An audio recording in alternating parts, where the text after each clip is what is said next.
back to the channel, guys and gals. So as you can tell from the short videos and the previous video, I've got the temporary layout back up just because I got bored, and I was also modifying some Lionel couplers. And so that I had actually cut off some old trucks that I wasn't using and had to have drilling holes and stuff to be able to make something work up there. Yep, y'all can see in the background, we're talking about the green, white, and red striped silver cars that were rebuilt in the 1950s. Let me pull this thing around here real quick.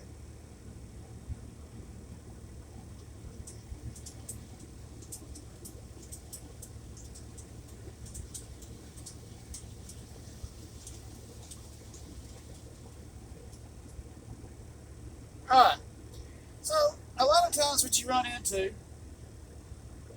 on these 1950 kits is that, yes, they were produced and you built them, but sometimes they didn't offer things like the O-gauge steps and parts like that. So a lot of people would use O-scale, not O-gauge parts on them, and you ran into a lot of problems with that, such as truck placements. You know, if you got too close to the steps, you didn't have proper swing.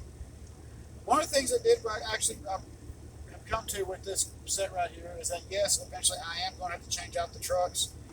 No matter how I want to do it, whether I want to or not, I'm going to have to more of the Lionel O-gauge.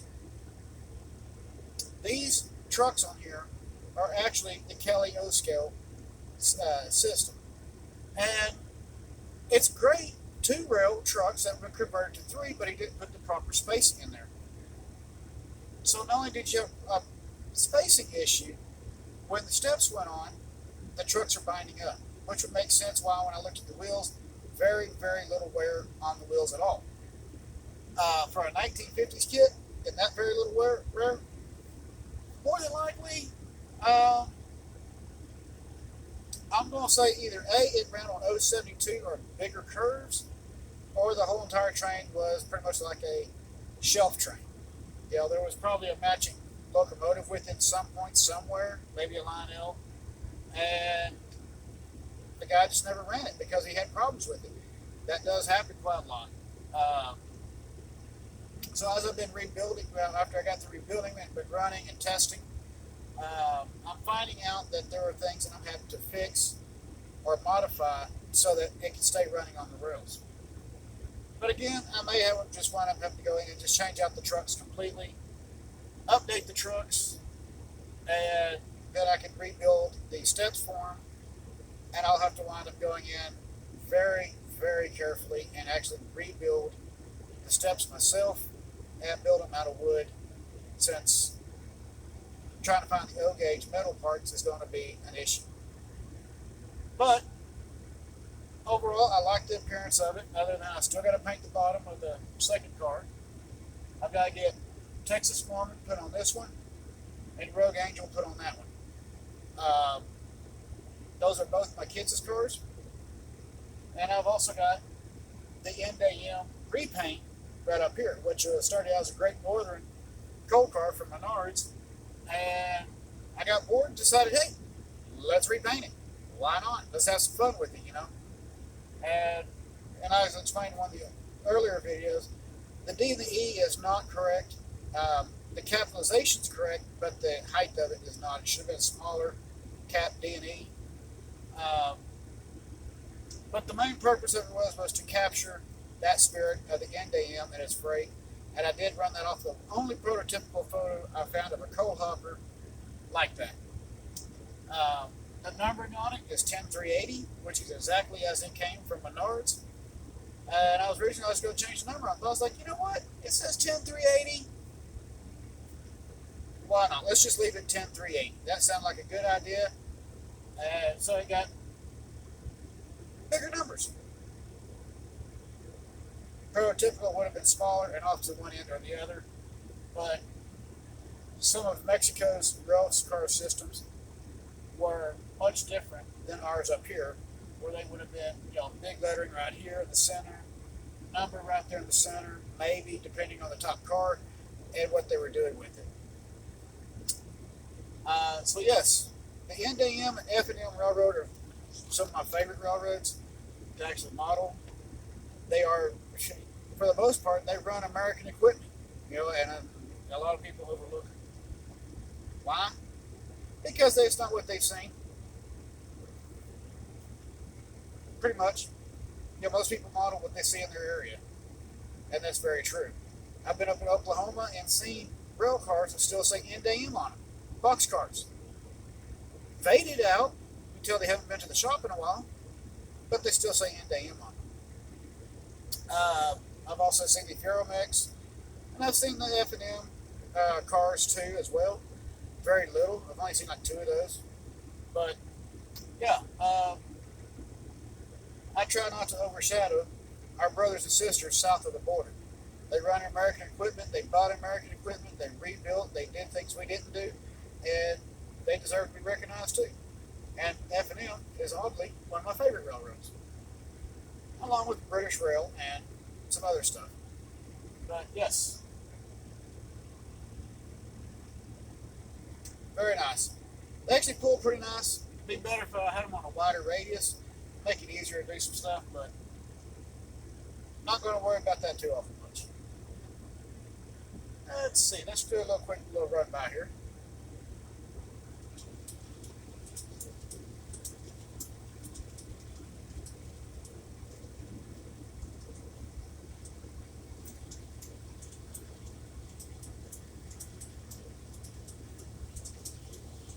And once I put the correct trucks on these right here, then I'll have to go in and reinstall all the steps for a second time.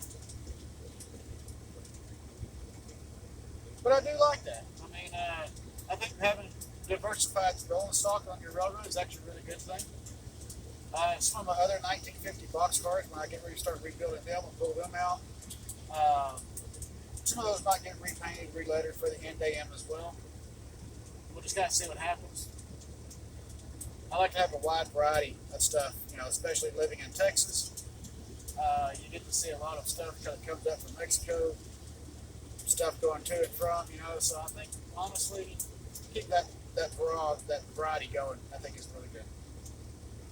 So what y'all think about Jake there on the back of this thing right here? Jake the German Shepherd. Beautiful shepherd.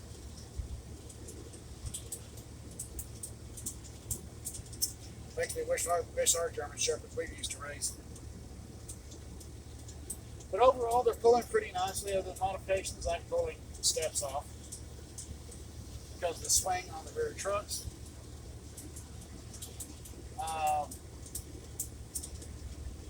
Again, I'll have to get some gauge step. But they're actually pulling very nicely, so I have no reason to cry.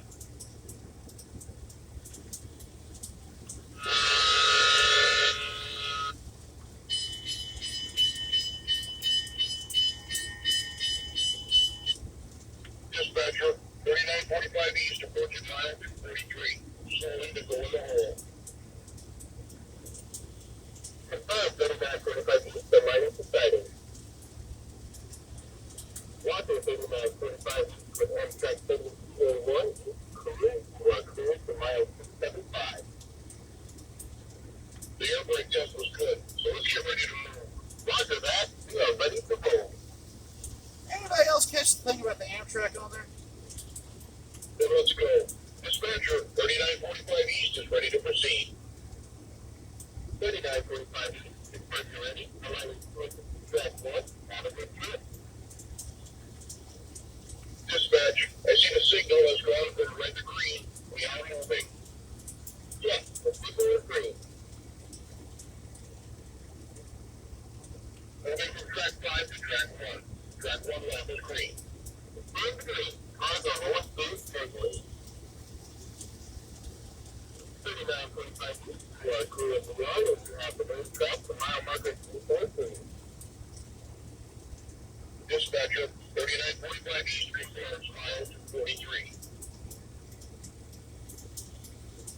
Detector 84B, train 3945 East. No overheat detected. Dispatcher, detector 84B reports no overheats. Stop it, 3945 East. Approaching Menards Field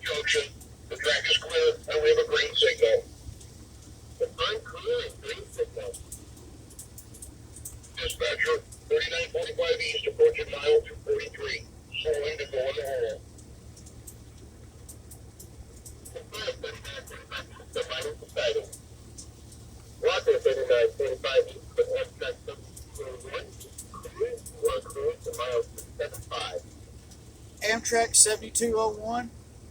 Dispatch, Amtrak 7201 is clear. Confirmed, 7201 is clear. Look with the light of track 1. Has anybody? Signal green, and we are moving. Confirm the green. It will talk by itself too. Has anybody else started wondering if maybe Menards is fixing to do an Amtrak locomotive with a 7201? Roger, 75 with Amtrak 7201. Clear, you are clear to mile 275. That makes me wonder if they're actually thinking about doing that. Dispatch, Amtrak 7201 is clear. I didn't push the button. Confirmed, 7201 is clear. Look with the light of track 1. No, track 1 is not Signal clear. green, and we are moving. Confirm the green. You are not moving. It is red. That means you're not going nowhere. Yeah, I sometimes talk to a trainer that does this. Anyways, I hope y'all enjoyed the video. I hope y'all enjoyed the running session and a little bit of history on what was going on and what I've been doing with this stuff. If y'all did, please hit like and subscribe. Drop some comments. Tell me what's going on and what y'all think. As always, keep the shiny side up, rubber down. I will see you on the next video sometime later this week. But as for right now, I'm going to kick back, run some trains, keep talking to it like I just did. So that every time it says something, yeah, why not? And just kind of chill out and relax for a little bit. See y'all in the next video. Y'all have a great night.